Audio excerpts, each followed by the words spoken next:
تو شعیب علیہ السلام نے کیا کہا؟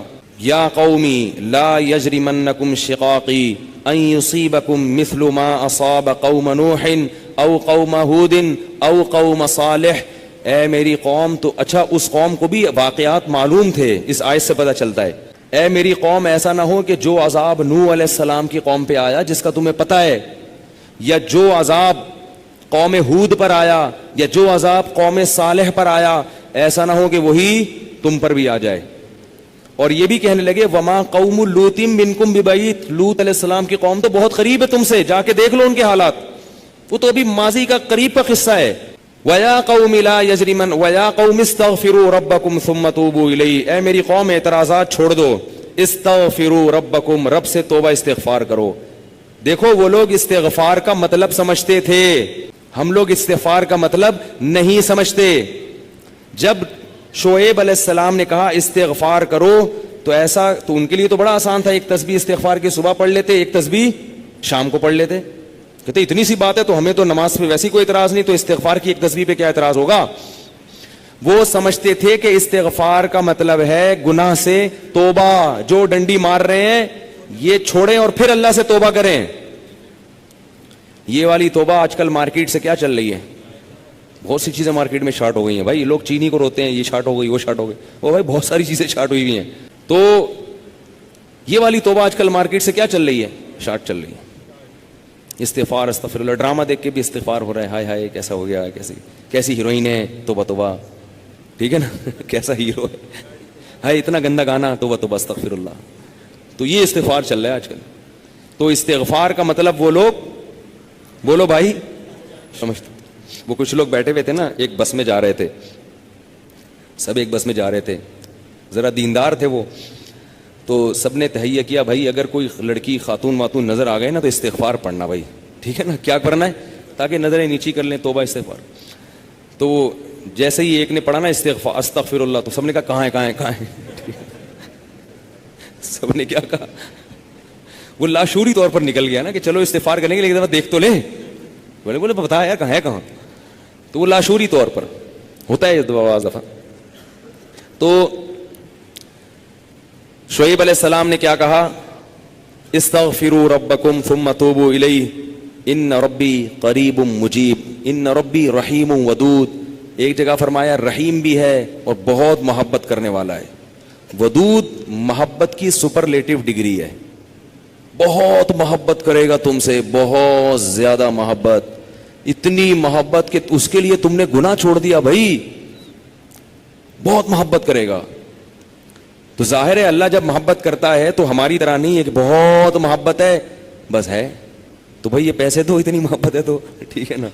آپ کو کوئی دوست پریشانی میں آئے آپ کے پاس، بہت پریشان تھا، اس کو پیسوں کی ضرورت تھی، وہ آپ اس سے کہہ رہے یار مجھے تمہیں، آپ کو پتہ نہیں تھا کہ ابھی یہ پیسے بھی مانگ لے گا مجھ سے، کہہ رہے یار مجھے تم سے بہت محبت ہے، ایکچولی میں بتا نہیں سکتا بہت محبت ہے. وہ بڑا خوش ہو گیا بھائی اب تو ٹھیک ہے بھائی. تو کہہ رہے یار مجھے نا 100 روپے کی ضرورت ہے. اب آپ کہہ رہے یار یہ کیسے موقع پہ میں نے اظہار کر دیا محبت کا، ٹھیک ہے نا. تو ہم لوگوں کی محبت کیسی ہوتی ہے، ایسی ہوتی. اگر ہمیں پہلے سے پتا ہوتا پیسے مانگتا ہے تو ہم کیا کہتے ہیں، یار محبت کچھ نہیں ہوتا.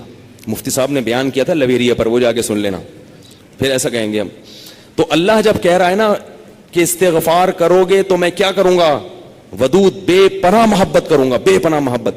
اس کا مطلب ہے کہ پھر اللہ نوازے گا، بہت بہت نوازے گا، رزق کی فراوانی کر دے گا، رزق کے دروازے کھول دے گا، دل میں سکون ڈال دے گا. اگر پریشانی بھی آئے گی تو درجات کو بلند کرنے کے لیے، جیسے یعقوب علیہ السلام پر پریشانی آئی، جیسے یوسف علیہ السلام پر پریشانی آئی تاکہ مصر کا بادشاہ بنا دوں، پھر وہ پریشان کرنے کے لیے پریشان نہیں کرے گا، وہ پریشان کرے گا خوشی دینے کے لیے. آپ حیران ہو کہ خوشی دینے کے لیے بھی کوئی پریشانی ہوتی ہے. حدیث میں آتا ہے کہ ایک بوڑھی عورت نے نبی صلی اللہ علیہ وسلم سے پوچھا کہ کیا بوڑھی عورتیں جنت میں کیا میں جنت میں جاؤں گی؟ آپ نے فرمایا نہیں. ارے بھائی نبی کے منہ سے ایک عورت سن لے کہ میں جنت میں نہیں جاؤں گی، اس پہ کیا گزرے گی؟ اس کا مطلب جہنم کا ٹھپا لگ گیا، اسٹیمپ لگ گئی. اتنی پریشان. خود سوچو کہ جن صحابہ کو جنت پر ایسا یقین تھا جیسے اپنی آنکھوں سے دیکھی ہو. حضرت علی کی ایک روایت ہے کہ میں اگر جنت کو اور جہنم کو اپنی آنکھوں سے دیکھ لوں تو میرے ایمان میں اضافہ نہیں ہوگا. تو جن لوگوں کا ایمان ایسا ہو نبی پر ایک ایک بات پر, وہ نبی کے منہ سے سن لیں کہ میں جنت میں نہیں جاؤں گی, تو اس پہ قیامت نہیں آ گئی ہوگی. رونے لگی, پریشان ہو گئی, کچھ دیر میں نبی نے فرمایا کہ جاؤ گی جوان ہو کے.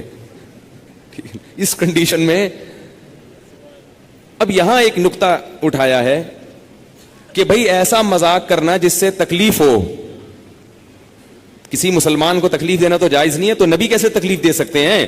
اتنی تکلیف میں ڈال دیا بیچاری کو. تو اس کا جواب یہی ہے کہ بعض دفعہ تکلیف کسی بہت بڑی خوشی کا پیش خیمہ ہوتی ہے. نہیں آئی بات؟ اگر پہلے تکلیف میں نہ ڈالا جاتا تو بعد میں جو اس کو راحت ہوئی ہے نا, وہ راحت نہ ہوتی, وہ خوشی نہ ہوتی. اس خوشی تک پہنچانے کے لیے پہلے تھوڑا سا تنگ کرنا ضروری ہے, ورنہ وہ خوشی نہ ہوتی. تو اللہ بھی اگر اپنے نیک بندوں کو پریشان کرتے ہیں تو وہ پریشانی کسی بہت بڑی کامیابی کا پیش خیمہ ہوتی ہے, پیش خیمہ ہوتی. پھر اس میں تسلیاں بھی ملتی رہتی ہیں ان کو. تتنزل علیہم الملائکہ اللہ تخافوا ولا تحزنوا, فرشتے ان کے دلوں پہ نازل ہو کے خوشخبریاں دیتے ہیں کہ غم نہ کرو, خوف نہ کرو, بس یہ پریشانیاں دور ہونے والی ہیں, جنت کی نعمتیں ہیں. بعض دفعہ تو دنیا میں بھی بہت بڑی کامیابی مل جاتی ہے. تو اب وہ اچھا یہ بات مسئلہ ذہن میں رکھو کہ اللہ ودود ہے, محبت کرتا ہے اپنے بندوں سے بے پناہ, رحیم ہے, غفور ہے. یہ بہت بڑی غلط فہمی ہے کہ گناہگاروں کے لیے بھی ہے. نا نا نا نا نا, گناہگاروں کے لیے نہیں ہے. جو گناہ سے توبہ کرنے والے ہوں ان کے لیے. ہمارے ہاں بعض خطیب اللہ کی رحمت کو ایسے بیان کرتے ہیں کہ گناہگار سمجھتا ہے کہ اللہ مجھ سے بھی بہت زیادہ محبت کرتے ہیں, حالانکہ وہ کبیرہ علانیہ گناہوں کا مجموعہ ہوتا ہے. وہ آدمی گناہوں سے اللہ کبھی بھی محبت نہیں کرتے, تو گناہگار سے کیسے محبت کریں گے؟ جو گناہ سے بچنے کی کوشش میں لگ جائے, بے شک نہ چھوٹے ہوں لیکن بچنا چاہتا ہے, اس سے بھی اللہ محبت کرتے ہیں. علماء لکھتے ہیں گناہ نہ بھی چھوٹے ہوں لیکن چھوڑنا چاہ رہا ہے, لائن پہ آنا چاہ رہا ہے, تو اللہ اس سے بھی محبت کرتے ہیں.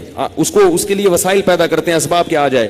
جو نہیں چاہتا اس سے اللہ محبت نہیں کرتے.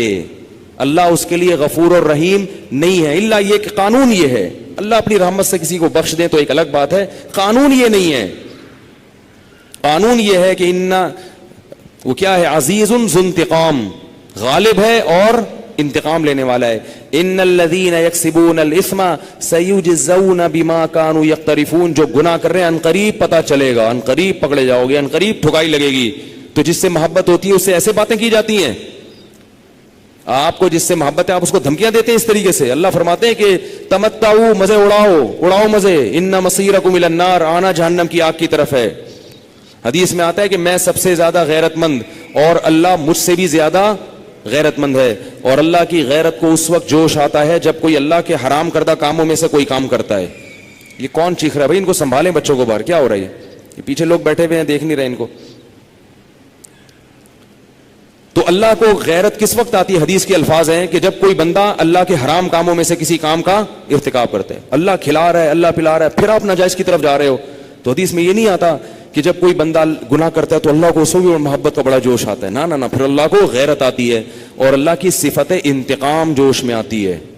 اس لیے بھائی گناہ کرتے ہوئے اللہ سے ڈرا کرو, اللہ کی رحمت کی امیدیں گناہ کرتے ہوئے نہ لگایا کرو. ایسا نہ ہو کرنے کے دوران کوئی چھت گر جائے, زمین پھٹ جائے. بنی اسرائیل نے گناہ کیا تھا نا, ہفتے کے دن اللہ نے منع کیا شکار مت کرو, انہوں نے کر لیا, تو کیا اللہ بڑا غفور رحیم, اللہ نے معاف کر دیا فوراً. رات کو سوئے ہیں تو صبح کیا ہوا ہے, بندر اور سور جیسی شکلیں بنی ہوئی تھی. اللہ ہم سب کو محفوظ رکھے.